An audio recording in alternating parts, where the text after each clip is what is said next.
Welcome back to Unquiet You. Today I'm going to talk about something very personal that is a little bit off my norm, but it's something that my clients struggle with when they first start to work with me and something I get asked a lot about, and that is my religious beliefs and how I live day to day with spirituality and the thoughts that I have and the relationships that I have. And I do a lot of energy work. People hear me talk about, I have my hairstylist does amazing energy work at the shampoo bowl. I have a shaman that I go to for energy work a lot. I also do fascia work. I do a lot of things that are not in the norm, quote unquote, medical field or different things like that. But a lot of people will ask me, how do you do energy work, or how do you talk to a medium, and how do you do all these things, but also believe in God? And I think that the two for me go hand in hand. And so I thought I would jump on here. A lot of times when clients come to me, they grew up extremely religious and they're really frustrated that their religion is not pulling through for them, or they are questioning things because they have had a lot of bad luck or things just aren't working for them. Or they grew up very religious and now they're totally against the church, totally against religion. And they'll say things to me like, well, I don't believe in God and I don't believe in anything. And I think both play a role in our healing journey. And what I have found is that the people who come to me and have no belief carry such a heavy weight because they believe everything is on them. And when they do the work and they realize that they actually do believe in a higher power, they do believe in something bigger than themselves, they were just really mad. They were mad that things went wrong. They were mad that, they got divorced or they lost a job or their family. They were just angry, and they chose to walk away instead of embracing the change. And so for me, religion has been an interesting roller coaster of a ride. I grew up, my parents were not overly religious.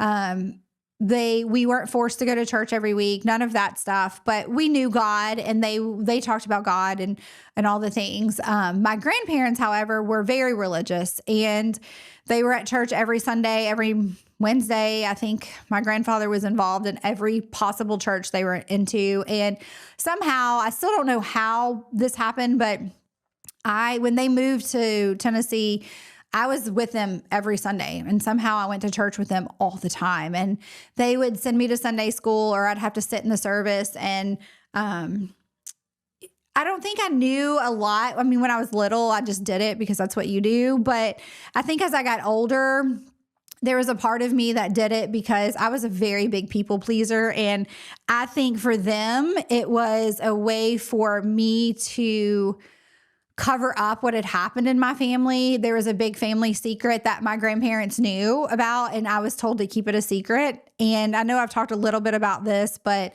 my grandmother actually found my uncle molesting me when I was 5 years old, visiting their home. And it was, I was told to kind of keep it a family secret. There was a lot of things to that. But I think then they chose to move to Tennessee, and I was the golden grandchild. I was the one who probably got more than other grandkids, and I was always with them. And I think it was their way of getting me in church, was their way of keeping me quiet and showing me like what godly people they were. And I was a people pleaser, and I just wanted to make them happy. So I remember a very specific time. I was 12 years old. We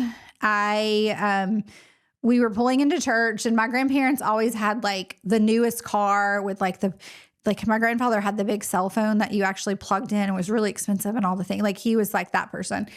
And we're pulling into the church, and he is just going at it with my grandmother, like calling her really bad names and just telling her very nasty things. And we literally pulled into the church parking lot and walked in, and he was like a whole different person. He was shaking hands. He was holding her hand. He was talking how great things were. And I don't know what it was in that moment, but I was like, what?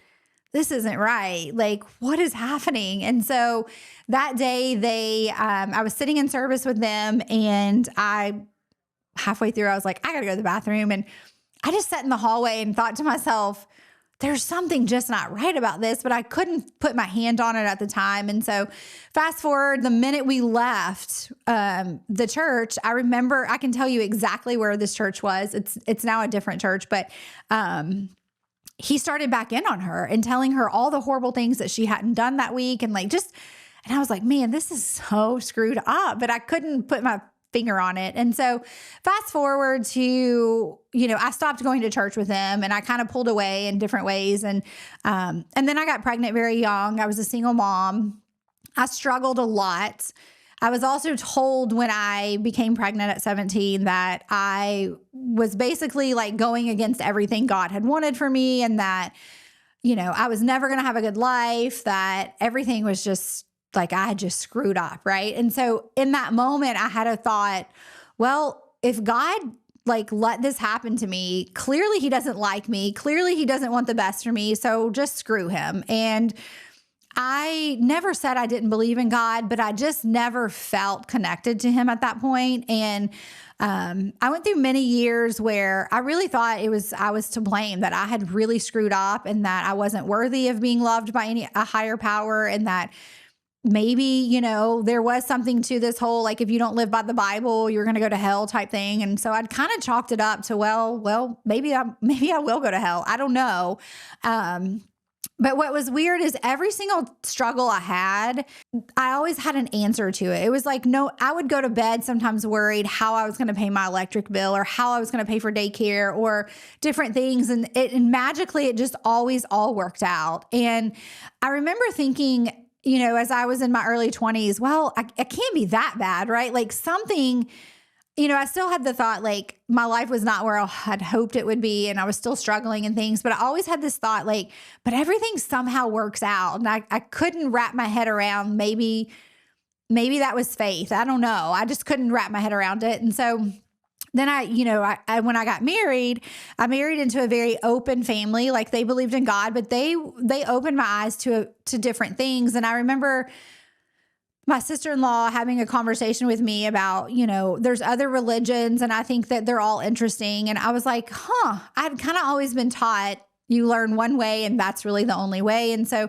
I started to explore different things, and I started to look into things and understand other religions. And I could really appreciate other people's religions and why people did things. And as I was moving through it, I wasn't really sure what my religion was, my status was at that time. But what I did understand is that there's always someone who is like searching, right? Like everyone is searching for something and everyone is wanting to have faith in something. And so as I was starting to understand that maybe I did have this relationship with God that I just didn't understand or whatever, we went through a lot of turmoil, and my life was not easy raising stepkids, and there were really mean things said to me and really, really mean things done to me. And I remember thinking, well, crap, maybe I screwed up again, right? Like maybe because this happened to me when I was 5 and it was a family secret, and then it came out at 19 and it was a whole thing. And like, then I got pregnant at 17. Like maybe I have just royally screwed up, and that's why I'm dealing with this. That's why I'm getting called horrible names by these people. I saw my stepchildren as gifts, but I really started to think like, maybe this is punishment. Like, it was really, really hard. And I struggled with people who would say, just trust in God and all the, and I was like, well, I literally keep getting shit on over and over and over. And I didn't understand it, but I also at the same time knew that it always worked itself out, right? Like everything always worked, and I couldn't figure that out. And so as I moved through this, I got to a point, I was about 35, and I was like, something's got to give. I've got to either figure out this whole God thing, or maybe I don't believe in God, or maybe I'm going to go be a Buddhist. I don't know, like go get into Buddhism, Hinduism. I don't know, but like I got to have something, because feeling like it was all on top of me was exhausting. And I realized like I couldn't carry that burden. And so that is actually when I met my energy healer, my shaman. And I started going to him and having really interesting sessions where one session, my biological father came through who I'd never met, and it was very interesting. But the third or fourth session with him, I had this extremely vivid image of God, and he came down, and all he said to me was, "I'm here." And then like the vision faded away, and I came out of that session and I'm like, that's all I needed. I think I knew deep down that I always had a relationship with God and that he was always there for me, because he kept showing up in ways that, like, every time something would happen, like he was like, something happened to fix it. There was a way out of all of my issues. I just didn't know what it looked like. And so in that moment, in that energy session, I knew my relationship with God was back on, and I knew that he was there for me no matter what. But what I also knew was that I had to form my own relationship with God. It wasn't what a church was going to tell me. It wasn't what the Bible was going to tell me. It was literally the relationship I needed to create. And I don't pray like everyone else on my knees before my bed. Like, I pray through journaling, and I pray through meditation. I pray through, just speaking sometimes. Like, I don't have to do it a very certain way. I do believe part of my healing and part of my spiritual beliefs with God and the relationship that I have is that I believe that this energy work is part of it. I believe the fascia work that I have done is part of it. I believe when I get my hair done and the things that she sees and the work that she does, I think that all comes into God, and that all wraps around my spirituality. And what I also realize is that allowing myself to not be the carrier of that burden, knowing that everything was on my back, and trusting that there is a higher power, is really what opened the door for me to keep going. It opened the door for me to like step out and do things that are a little bolder and things that I probably wouldn't have done before.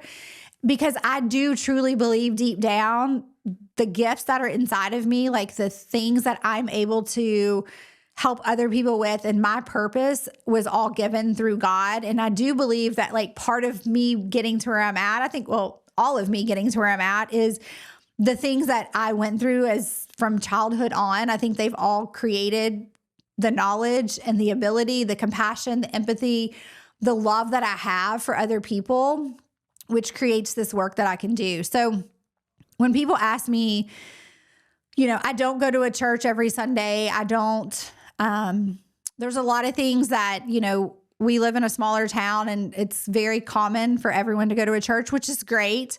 I still have trust issues with the church. I think that there are some things that I don't necessarily agree with. I think there are some great churches out there. I just know for me that my relationship with my God is really all that matters, and how I talk to him and how I pray to him and how I communicate just in general. Like, it's only between him and I. It literally has nothing to do with what a church is going to tell me. It has nothing to do with the way, like, nobody else can, I guess, have any say, right? Like, I'm very open to learn, and I still love to learn about other religions, and I can definitely see aspects of all the things that I enjoy. But I ultimately think that it's not my job to make someone believe something. It's not my job to preach to everyone my beliefs. I think that my job as a human is to show up and just be a good human. And when we do good, I believe good comes back to us. And I think ultimately, like, that's what it's really about for me. And so when people ask me, that's just what I tell them. I don't think my relationship with God, I'll openly talk to anyone about my struggles with God and the things that I thought before and where I am today. But I don't think that I have to preach or show up a certain way in order to be loved and accepted by the God that I serve. So I know a lot of people explore this. I've had a lot of conversations with people who have left a really hardcore religion, who, were they felt boxed in, or felt like they're like what they were told in church was not how people were living outside. And there's a lot of confusion with that. And it just comes up a lot. So I just encourage everyone to really just figure it out for yourself. Like find out what you like, learn other religions, look at other things, like figure out the relationship you want with your God. Like I don't see anything that I do. I believe everyone in my life that's on my healing journey with me, and that is part of my health. Like I look at energy work as part of my health. I look at the fascia work as part of my health. I look at all of these things as part of me staying healthy.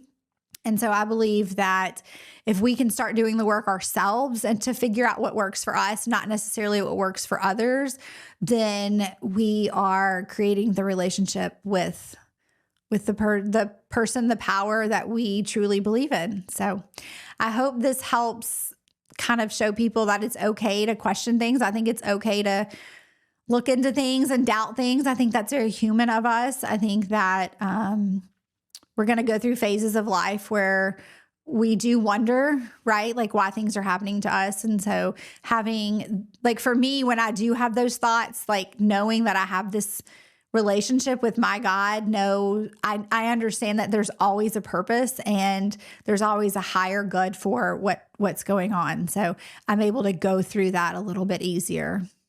Have a great day. Thanks for being here and for choosing to be a little louder, a little braver, and a whole lot more you. If this episode spoke to you, I'd love it if you subscribed, left a review, or shared it with someone who needs it. Until next time, keep tuning in to the fire inside. Stay unquiet.